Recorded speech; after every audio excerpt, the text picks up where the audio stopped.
Hello friends, welcome to Aadvik mamma blog. तो हम लोगों ने दर्शन किए थे महाकालेश्वर ज्योतिर्लिंग के। तो अब हम जा रहे हैं उसके बाद ओमकालेश्वर के दर्शन करने। तो अब हम लोग निकल चुके हैं माँ ओमकालेश्वर के लिए। सबसे पहले हम लोग माँ नर्मदा में स्नान करेंगे, उसके बाद हम दर्शन करेंगे। वेदर आप देख सकते हैं कितना अच्छा है, और सच में यहाँ आने के बाद आपको बिल्कुल उत्तराखंड वाली फीलिंग आएगी। बहुत अच्छा ठंडा मौसम है, और ये आद्विक फिर से फट से अपने नाना के गोद में जाके बैठ चुका है। इसको आगे ही मज़ा आता है। और सच बताओ, मैं बहुत लकी हूँ कि मुझे ओमकारेश्वर या फिर मतलब जहाँ भी हम लोग जाते हैं, मैं इतनी लकी मैं अपने आप को फ़ील करती हूँ कि मैं आद्विक के साथ दर्शन कर रही हूँ। ये मेरा फ़र्स्ट टाइम दर्शन है। और आद्विक बहुत लकी है कि उसको नाना और पापा हर जगह दर्शन करवाने के लिए लेकर जाते हैं। आप देख लीजिए, आपको पहाड़ भी ऐसा लगेगा जैसे बादल ऐसे बिल्कुल हाथ में जाके पकड़ सकते हैं आप, पास में जाके बिल्कुल उत्तराखंड वाली फीलिंग आएगी। बहुत अच्छा लग रहा है। और इसके बाद हम लोग बस पहुंच गए हैं माँ नर्मदा की नगरी ओमकारेश्वर धाम। तो बस अब ये यहाँ पर है कुबेर भंडारी मंदिर। यहाँ पर उन्होंने पार्किंग बना रखी है। हमने अपनी गाड़ी को यहाँ पार्क किया, उसके बाद हम लोग निकल गए हैं नर्मदा नदी में स्नान करने के लिए। और यहाँ पे मैंने आद्विक को भी स्नान करवा ही दिया है, लगिया डुबकी लगवा ही दी है। ये है माँ नर्मदा का घाट। तो अब स्नान करने के बाद हम लोग ओमकारेश्वर एंटर कर चुके हैं। यहाँ पर हम लोग जा रहे हैं दर्शन करने के लिए। आप देख सकते हैं काफ़ी सारे श्रद्धालु यहाँ पर आपको देखने को मिलेंगे। और सावन का महीना तो कहते ही है कि महादेव का महीना होता है। हर कोई आशीर्वाद लेने के लिए यहाँ आते हैं। ये यहाँ पर ये डैम बना हुआ है जो नर्मदा नदी के ऊपर डैम है। इसके कम से कम 9 गेट मेरे खुद के सामने मैंने देखे हैं कि 9 गेट इसके खोल चुके गए हैं, क्योंकि पानी का वेग इतना ज़्यादा है। और ये है झूला पुल इसको कहा जाता है, जो नर्मदा के ऊपर बना हुआ है। इस पे आप आएंगे ना तो आपको ऐसा झूला लगेगा। इस नदी की एक ख़ास बात ये है, आप जब भी आएँ एक बार ज़रूर ये चीज़ को आप एक्सपीरियंस करना। इस नदी में ओम बनता है, साक्षात ओम के दर्शन आपको यहाँ नदी में करने को मिलेंगे, जो पानी के वेग से बनता है। तो यहाँ मैं फ़ोन में तो आपको क्लियरनेस आपको नहीं दिख पाएगा, बट आप जब भी आएँ तो आप यहाँ ज़रूर देखिएगा पानी के वेग से ओम बनता हुआ। मैंने फ़र्स्ट टाइम अपनी लाइफ में देखा है किसी नदी में। हम लोग ओमकारेश्वर के लिए जा चुके हैं। ओमकारेश्वर के दर्शन कोई मामूली बात नहीं है, क्योंकि यहाँ आप सोचे कि हम गए और हम दर्शन करके आ जाए, ऐसा नहीं होता।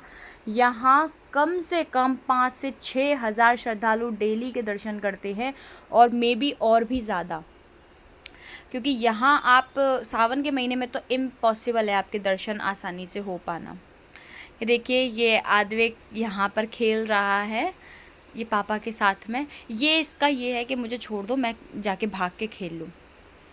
फाइनली हमने दर्शन कर लिए हैं ओमकारेश्वर ज्योतिर्लिंग के। ये अंदर हम लोग एंटर हो चुके हैं, और आप यहाँ की साज सज्जा देख सकते हैं।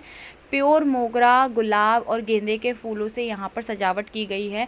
मतलब अंदर एंटर करने के बाद इतनी प्यारी आपको खुशबू यहाँ पर मिलेगी जैसे आप इत्र में नहा लिए हो, इतना अच्छा। तो हम लोग लाइन में लगे हुए हैं दर्शन के लिए, धीरे धीरे धीरे धीरे आगे बढ़ रहे हैं। तो फाइनली अब हम लोग ओमकारेश्वर ज्योतिर्लिंग के दर्शन होंगे। 2 मिनट के लिए मैं आपको इसमें एक झलक दिखा दूंगी, आप ध्यान से देखिएगा। आपको ओमकारेश्वर यहाँ पर देखने को मिल जाएंगे, और बाबा सबकी मनोकामना पूरी करे। काफ़ी अच्छा आर्किटेक्चर यहाँ पर लगा हुआ है मंदिर में, काफ़ी अच्छा लगता है। ये देखिए, ये पिंडी आपको दिख रही होगी, नीचे येलो कलर के फूल चढ़े हुए हैं। अब हम ओमकारेश्वर की परिक्रमा कर रहे हैं, जो कि 7 से 8 किलोमीटर पड़ती है। पूरे नर्मदा नदी घाट की परिक्रमा होती है यहाँ पर, और पूरे जिस पहाड़ पर ज्योतिर्लिंग स्थापित है उसकी यहाँ पर परिक्रमा होती है। तो यहाँ हम परिक्रमा करते करते हमें रास्ते में मिलता है एक ऋणेश्वर महादेव नाम से मंदिर, जो कि इस मंदिर की ये मान्यता है कि यहाँ पर आके आप हर तरीके के ऋण से मुक्ति पा सकते हैं। अपनी श्रद्धा के अनुसार आप 1.25 या पाव भर आपको जैसे भी चने की दाल अर्पण करते हैं, आपका ऋण से आपको मुक्ति मिलेगी। ये है ममलेश्वर ज्योतिर्लिंग। ममलेश्वर महादेव की ये स्टोरी है। कहते हैं कि जब ओमकारेश्वर स्थापित हुए थे, उसके बाद महादेव ने यहाँ पर आराम किया था, यहाँ पर उन्होंने निंद्रा ली थी, इसलिए ये ज्योतिर्लिंग भी बहुत इम्पॉर्टेंट है। इसके दर्शन करे बिना ओमकारेश्वर की यात्रा हमेशा अधूरी होती है। पापा रह गए हैं आद्विक के पीछे, तो भागते भागते आ रहे हैं, और आद्विक परिक्रमा कर रहा है मौसा जी की कंधों पर बैठ के। इंजॉय करता जा रहा। आद्विक ने पूरे दर्शन बहुत मन से किए हैं, सच में लड़का बिल्कुल नहीं सोया कि कहीं कुछ रह ना जाए। सारे दर्शन उसने जागते जागते किए हैं, बस उसने स्लीपिंग टाइम कब रखा, गाड़ी के टाइम। तो ये परिक्रमा हम लोग ऑलमोस्ट आधी कर चुके हैं और पीछे का वेदर देख सकते हैं, ऐसा लगता है कि बस झट से बादल को पकड़ लूँ, इतना प्यारा। जगह जगह से झरने कट चुके हैं, आप इसमें वीडियो में देख सकते हैं। ये झरना एक ऊपर से कटा हुआ है और हमें नीचे जाने की परमिशन नहीं मिली क्योंकि पानी का वेग बहुत ज़्यादा था। ये है ममलेश्वर महादेव ज्योतिर्लिंग और काफ़ी अच्छी मूर्ति है। बिल्कुल आप महाकालेश्वर और इनकी मूर्ति को अगर कंपेयर करें तो दोनों सेम ही लगती हैं, दोनों का सिंगार एक जैसा ही है। ये वो नर्मदा नदी है और नर्मदा नदी का जो डैम मैंने आपको दिखाया था ना, वहाँ उसके पीछे जब आप ऊपर से देखते हैं ना चढ़कर, तो आपको 2 नदियों का संगम दिखेगा। मतलब 2 नदियाँ मिलती है तब वो डैम में जाके मिलती है, राइट और लेफ़्ट से। फिर ये पानी का वेग वहाँ से निकल रहा था।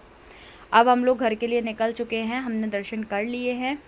सो ब्लॉग कैसा लगा प्लीज़ कमेंट बॉक्स में बताएं। Bye bye. मैं और भी ब्लॉग आपके साथ शेयर करती